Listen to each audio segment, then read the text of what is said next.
Magandang umaga mga kapatid. Tayo'y kakain ng spiritual food. So, ito po ang ating pag-usapan ng 2 Corinthians chapter 3, verse 1 read, "Do we begin again to commend ourselves, or need we, as some others, epistles of commendation to you, or letters of commendation from you? Ye are our epistle, written in our hearts, known and read of all men." Verse 3, "For as much as ye manifestly declared to be the epistle of Christ, ministered by us, written not with ink, but with the Spirit of the living God, not in tables of stones, but in fleshy tables of the heart." So, basahin nyo na lang po ang whole chapter ng 2 Timothy 3 kasi medyo mahaba at dagdag pa po sa oras. So, dito mga kapatid, kasi kini-question nila ang pagka-apostol ni Apostle Pablo doon sa mga taga-Korinto. So, pero since na sila ay naligtas sa ipinangangaral ni Apostle Pablo sa kanila, not with letters, ibig sabihin yung Old Testament na mga kasulatan, or not yung yung sinulat doon sa tables of stone, but with the Spirit of the living God. So, naunawaan po ni Apostle Pablo na ang Spirit po ang nagsusulat sa ating mga puso, kung saan ito po yung epistles ng ating Panginoong Hesus. So, sabi po ni Apostle Pablo bilang defense niya doon sa mga taga-Korinto, yung mga, dahil nga nagkaroon din ng transformation dahil sa ipinangaral ni Apostle Pablo sa kanilang pagbilib, nagkaroon ng transformation sa kanilang mga buhay doon sa church sa Corinthians. Kaya po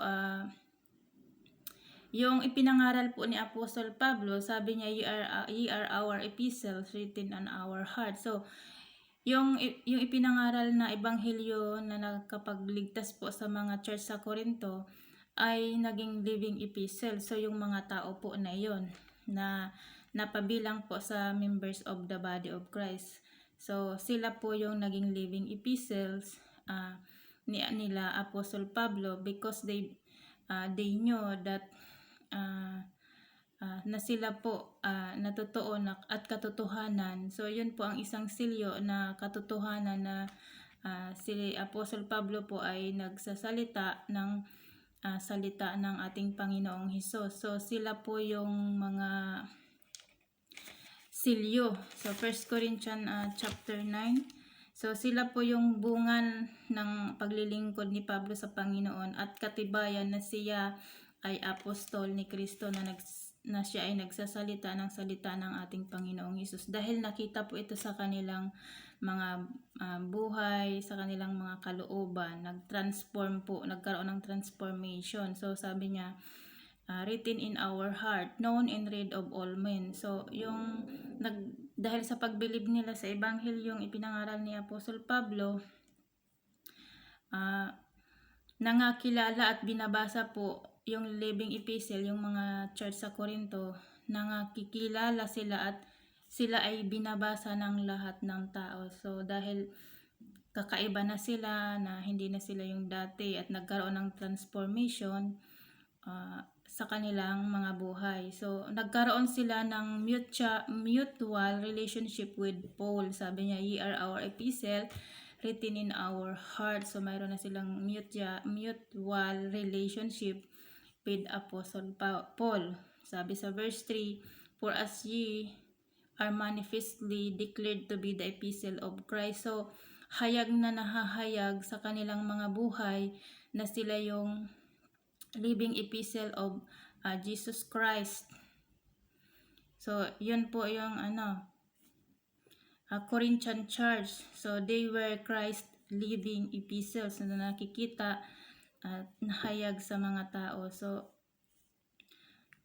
So ngayon po mga kapatid, dahil po napatunayan na yung mga Corinthians are the living epistle of Christ, so sila po yung mga nababasa ng lahat ng tao, yung mga unbelievers. So nakikita sa kanila ang buhay ni Kristo, yung tinatawag nga na yung kanilang buhay na patutuo sa pangalan ng Panginoong Hesus ay nakikita na sila ay kakaiba na. So nagiging liwanag sila sa ibang tao. So yung kanilang testimony ay isang living epistle of Jesus Christ. So sila po yung kailangan ng Panginoong Hesus upang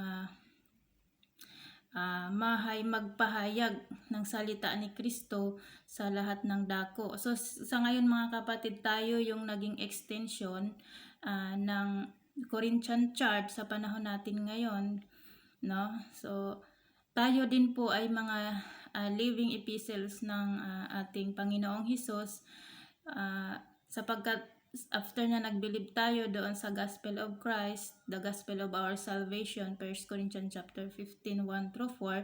So, tayo ngayon bilang mga Kristiyano ay pinamumuhay natin yung mga katuruan na ipinahayag sa atin ng ating Apostol Pablo, at nagiging good testimony po tayo sa iba. So, kaya po nasabi rin ni Apostol Pablo na sa verse 6 that who also had made us able ministers of the New Testament, not of the letter but of the Spirit, for the letter killeth but the Spirit giveth life. So yung mga Corinthians, so dahil tayo ay extension din ng Corinthian Church bilang mga members ng Body of Christ, so tayo din po ay naging able ministers of the New Testament. So itong New Testament na ito mga kapatid, hindi po itong nakapaloob doon sa prophecy ng Jeremiah 31:31, sapagkat ibang testament po ito or agreement ng Panginoong Hesus para sa mga Gentiles.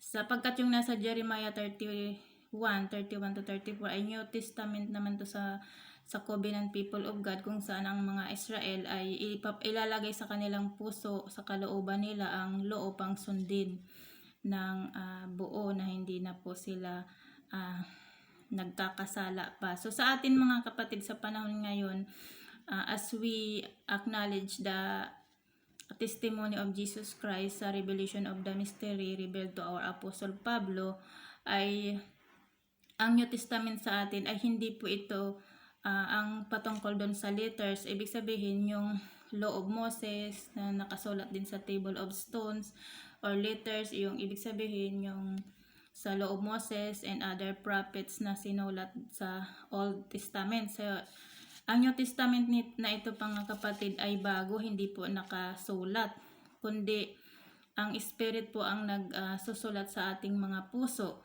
So ano po yun? Yun po yung itinuro ni Apostol Pablo. Nung panahon ni Apostol Pablo, hindi pa po naisusulat yung whole of complete revelation of Christ kay Apostol Pablo. Kaya po ito po ay sa panahon noon ay ipinapahayag pa lamang ito ni Apostol Pablo sa kanila. Kaya nga may mga gift pa po noon, kasi during the transition period ay gumagana pa po yung diverse gift kagaya ng mga prophets. So yung mga prophets sa panahon noon ay kinakailangan pa po sila. So sila po yung mga filled of the Holy Spirit. So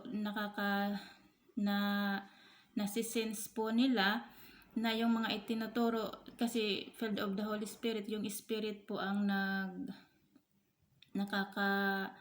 nakaka-acknowledge na yung itinuturo po, isinasaysay ni Apostol Pablo ay ang salita ng ating Panginoong Hesus. So kinakailangan po yung mga prophets noon to testify that Paul preaching ay the testimony of God. So they acknowledge that the fact na yun pong ipinangaral ni Apostol Pablo ay mula po sa Panginoong Hesus, kasi nadidiscern po nila yun. So kailangan ng apostle, so yung ibang mga apostle at kagaya ni Timothy and other na hindi po pinangalanan. So sila po yung sinent out sa other regions upang ipangaral po ang the same message na ipinangaral po ni Apostle Pablo.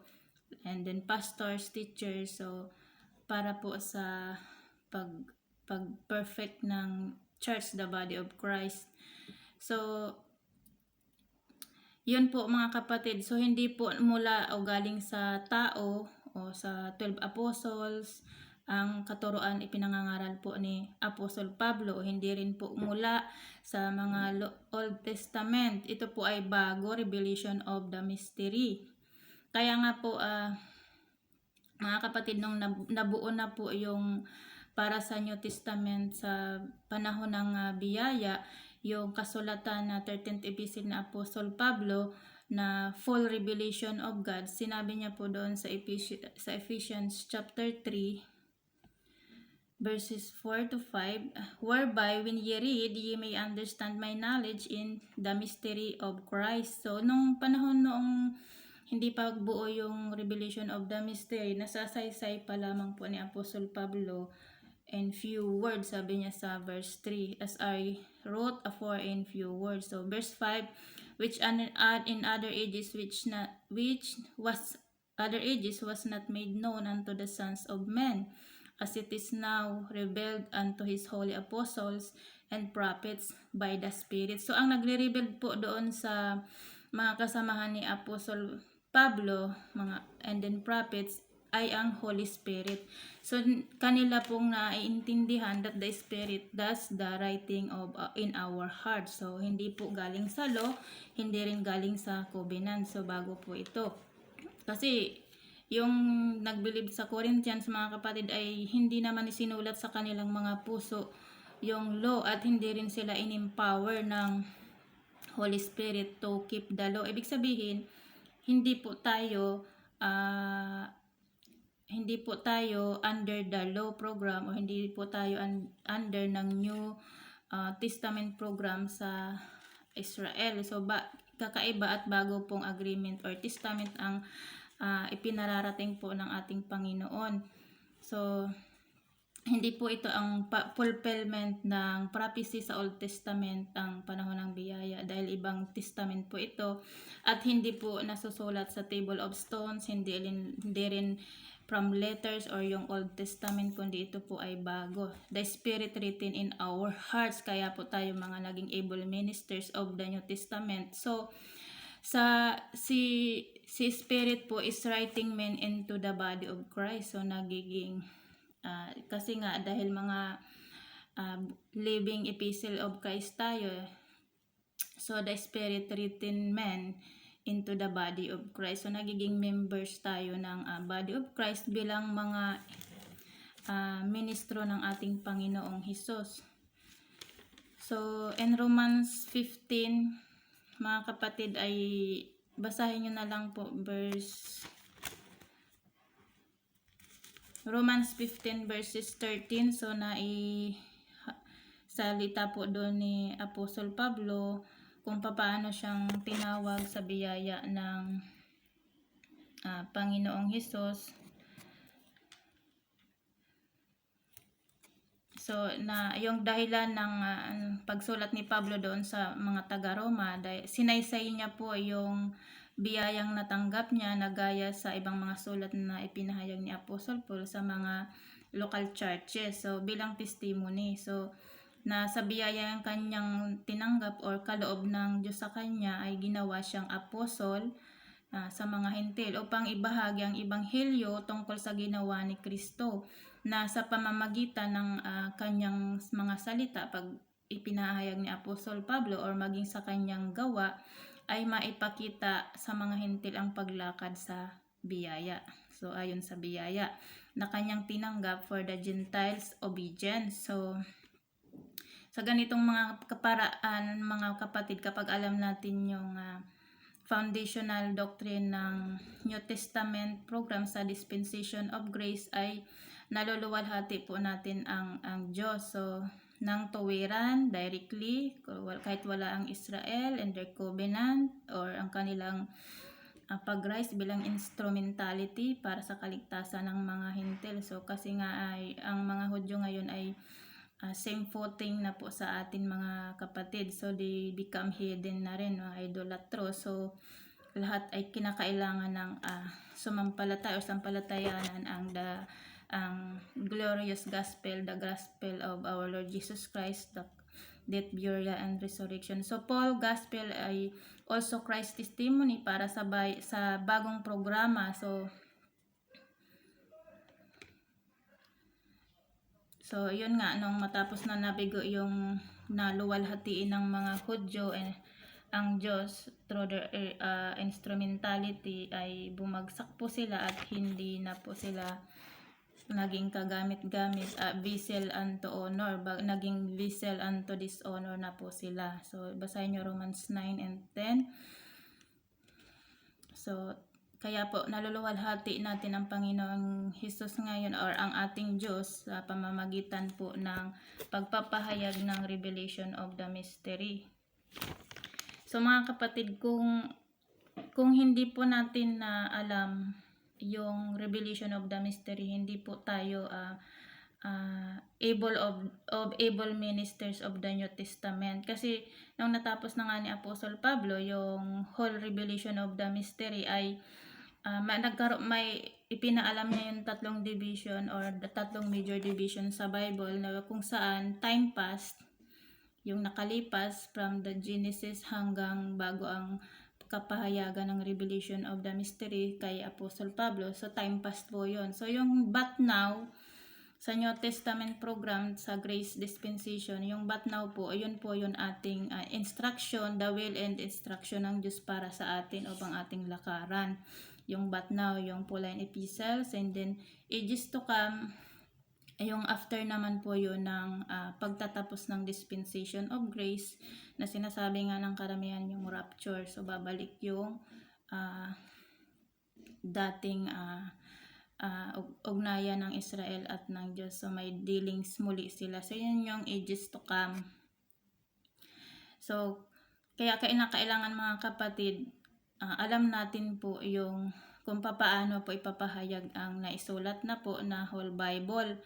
Kaya nga sinabi ni Apostle Pablo kay Timothy as a pastoral book, yung Book of Timothy, ay sabi niya, study to show thyself approved unto God, rightly dividing the word of truth. So kaya po yun mga kapatid na hayag.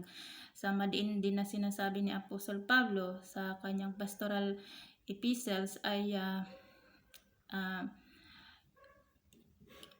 teach no other doctrine. So, kundi yung doctrine lamang ni Apostle Pablo ang kanilang ipapahayag sa lahat, lalo na ganon din ang parehong ituturo nila sa other faithful men.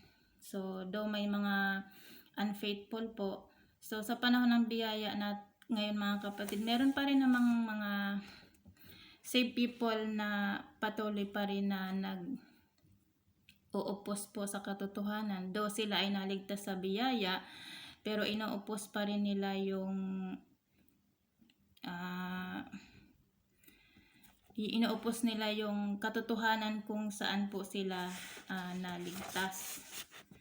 So hindi nila isinasaysay ng katotohanan yung so they are against to themselves. So 2 Timothy 2:14. So yun po, at so inuupos nila yung katotohanan ng sound doctrines that they are in Christ. So at nagtuturo na sila ng mga kaisipan nilang pang-worldly, pang-earthly, mga kapatid. So ang iba naman binabalik sa law. So dapat hindi na po tayo mga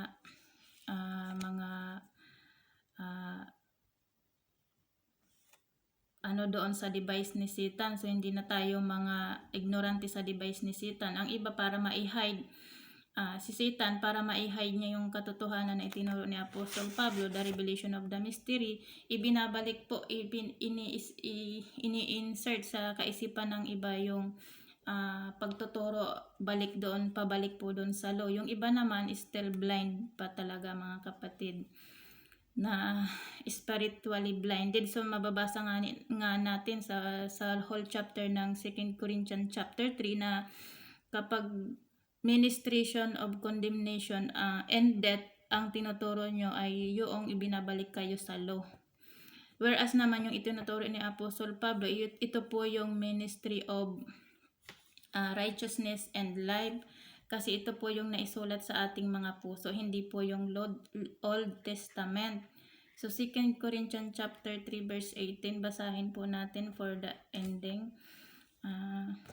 Verse 18, but we all with open face beholding as in a glass the glory of the Lord are changed into the same image from glory to glory, even as the Spirit of the Lord. So, hindi po tayo mga ministry ng Old Testament na kung saan ito po ay nasulat sa table of stones and letters ng Law of Moses, kundi ng Spirit na isinulat sa ating puso. Ito nga po yung revelation of the mystery na inihayag na po sa atin ng Panginoon through our Apostle Paul.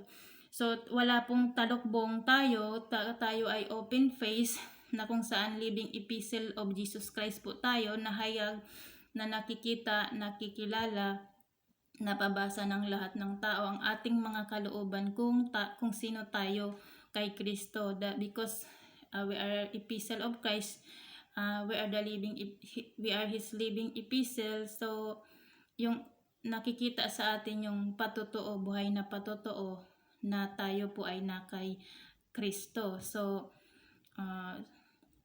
beholding as in a glass. So parang tayo in our earthly vessel na kung saan isang babasagin like a glass, yung kapag nakikita tayo ng mga tao ay tumatagos sa ating kalooban, kung saan yung ating mga kalooban ng kanilang nababasa ang nahayag sa kanila. Yung transformation, yung testimony natin mga kapatid.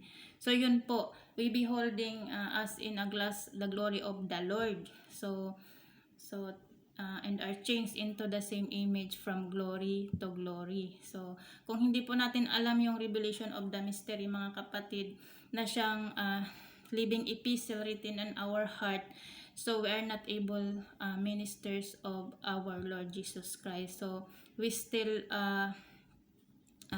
nasa carnal state or talagang unsaved pa po.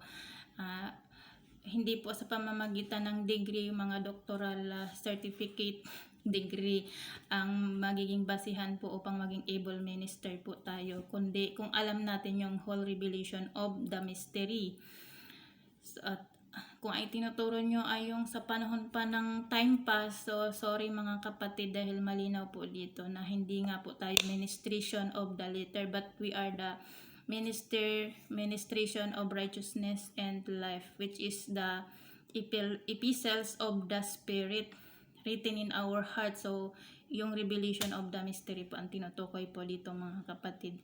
So yun lamang po, at parang time na at ako'y pupunta na po ng ating trabaho sa baba. So hope mga kapatid na na-enlighten po kayo at hindi na maging blindness at hindi na maging kagamit-gamit bilang kagamitan ni Satan and his devices, na ang katuruan po ay pang-earthly at sa panahon pa po ng time past program. Nasa But Now program po tayo, under the grace program. So yun pang ituturo natin our doctrine. Yung time past po na nasulat na for our learning yun mga kapatid. Kaya nga si Apostol Pablo, kapag ginagamit niya yung mga kasulatan sa time past, kapag kausap niya yung mga believers na mga Hudyo during the transition period, ginagamit niya po yun upang mas madali nilang maunawaan yung mga yon, and then ibibase nila yun sa But Now for our learning, for their learning. So gayon din po tayo mga kapatid. So kailangan alam natin kung paano po yun ipangangaral, yung time past, but now, and ages to come. So yun po, grace and peace.